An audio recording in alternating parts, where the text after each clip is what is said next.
The ego is the system that runs your sense of self. It is made out of thought patterns, emotions, and behavior loops, and the stories that try to hold it all together. Left unchecked, it creates endless existential searching, chronic disconnection, and the persistent sense that something is wrong. The goal of my videos is clarity, to see your identity and its contradictions for what they are, named precisely, to finally understand what it is that we're all running away from.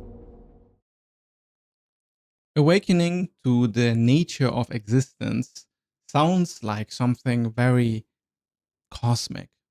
And in a very real way, it feels like this. It often feels like that, the entire reality that you thought was just real or was you didn't really exist in this way. And then you can fall into sort of experience where you start to detach from reality. And it feels like you start to get very disconnected from everything around you and very disconnected from people.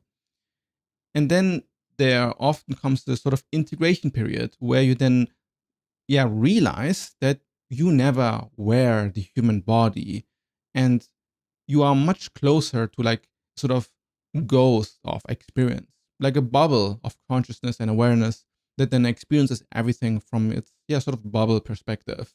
And then from there, you might expand further and then see yourself as all bubbles of perspectives. And therefore, you are all of the universe.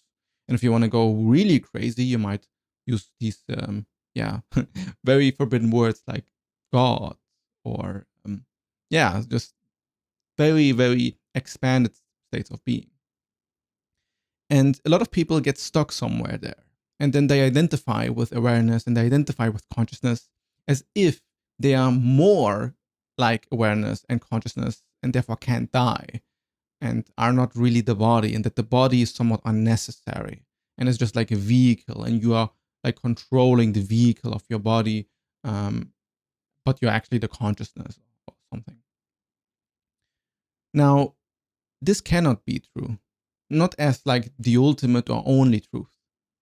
Because if you were just consciousness, if you were just awareness, then you have to ignore all the physical attributes that made you be here.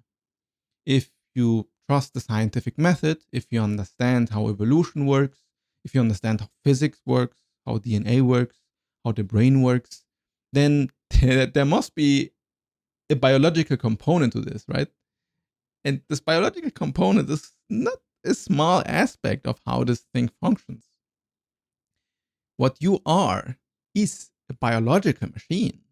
And rejecting that wholeheartedly is pretty much the reason why people fall into spirituality in the first place.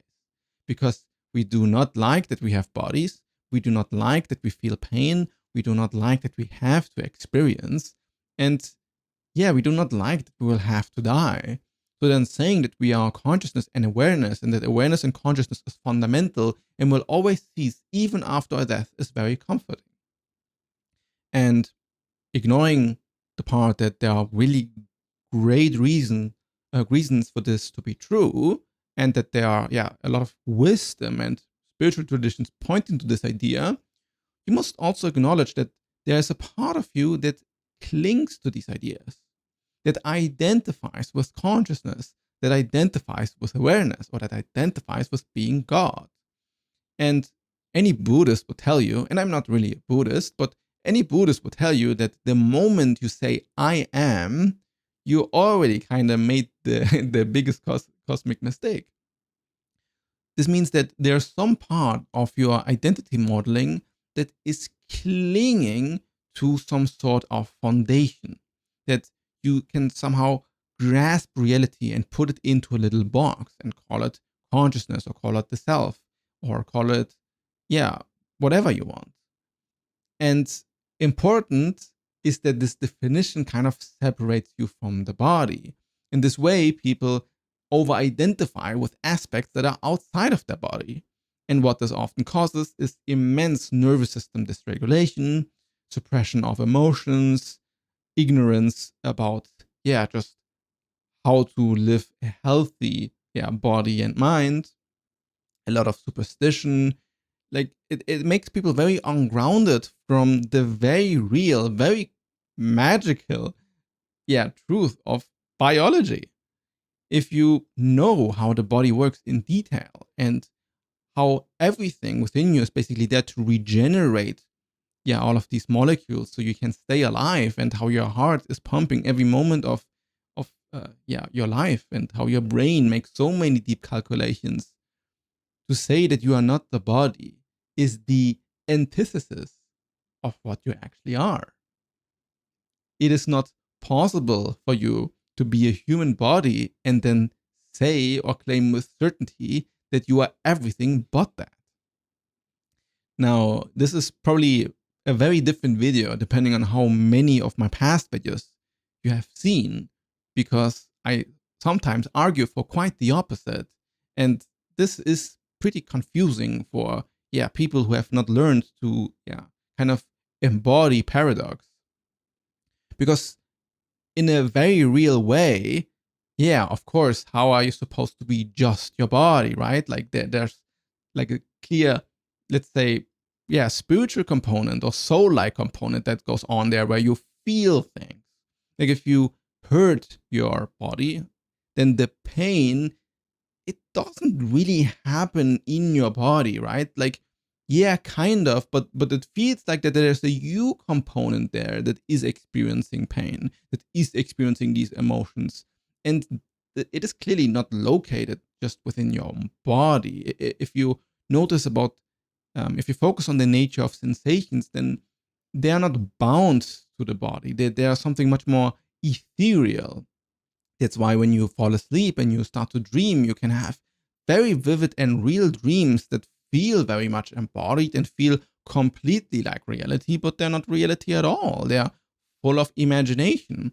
So who is to say that this world isn't also just mere imagination? And here you can see the sort of existential spiral of the truth seeker that I've also talked in this video about. And it is this pendulum swing from materialistic, biological, physical embodiment or groundedness, and this ethereal, expansive, infinite sense of consciousness. And the real way you are going to be fully awakened is if you can embody the cosmic infinite in your biological present self.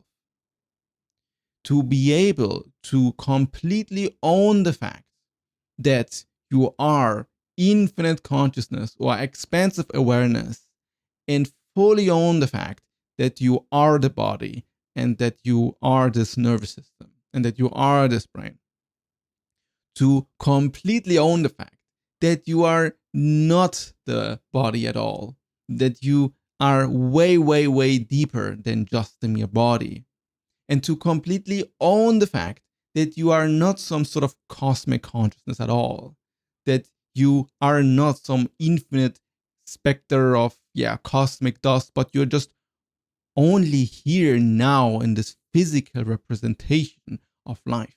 When you don't have to fall into one reality model, when your mind doesn't cling to one view over the other, then you can look at reality honestly from this position of presence and look how things actually are.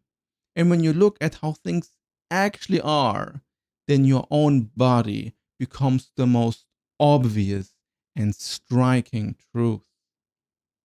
You feel comfortable in the fact that you have a body because it is there where your entire power comes from. Why being a human is such a powerful and meaningful experience.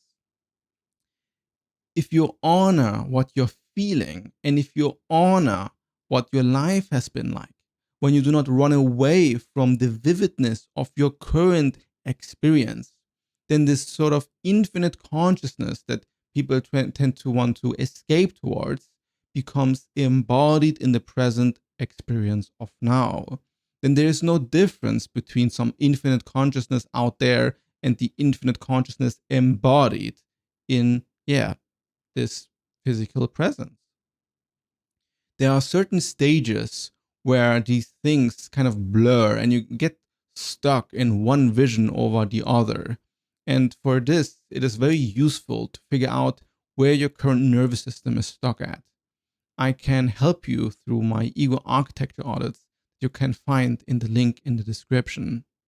What I advise you to do is to take time to let your body and nervous system rest. Because most people deny their own body because they do not want to feel their sensations. There's always something that people try to deny is there, which mostly means people want to deny their feelings and deny their experience and deny this responsibility and what is ahead in their life. And they believe that by imagining some sort of perfect world, they could escape it somehow. And this is really what the ego does. It tries to deny its own humanity. It wants to pretend that it will somehow never die and that it can transcend its human body, but it can't. It is bound to it. It is part of it until the ego dissolves as it can into the present experience. So the transcendence is real, but it is a circle and it leads you back to where you've started and where you always have been.